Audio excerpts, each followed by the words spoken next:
First question. Okay. So, what exactly is like your story? How did you end up working where you're working? I started volunteering at the nursing home when I was 9 years old, and that was my heart. So then I went to school to do recreation therapy, and I just have been there ever since.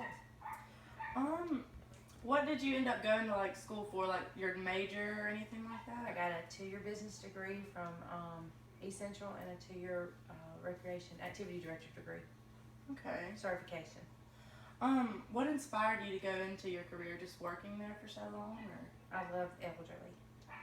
That was the main thing. has there ever been like a time in your life that you could have seen yourself doing something different, or like Yeah. what was that? I left the healthcare and went into sales and marketing over at Macon, selling vents, but then I knew I needed to come back. That's where my heart was.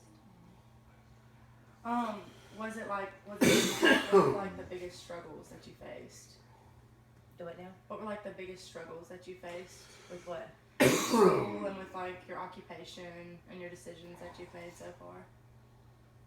Probably just being able to, like, stay local.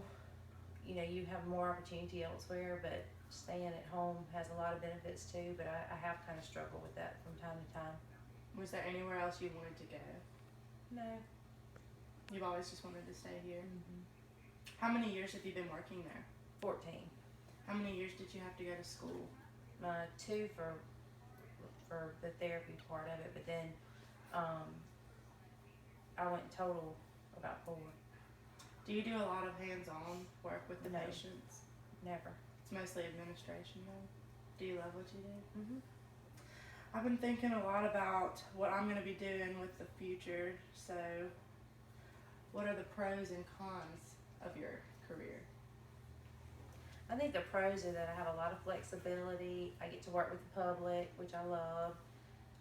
I get to work in all aspects of healthcare, not just one spectrum of it. And then I would say the cons were having to go through rebuilding a facility after a tornado, one, and just not a lot of, we're such a rural hospital, we don't have a lot of services, so just kind of dealing with what we've got right now. Of course. And lastly, if there were any advice you could give me going towards the future, what would that be? The sky's the limit. Go all the way. Thank you. I think that's all. All right. You want to do Alan?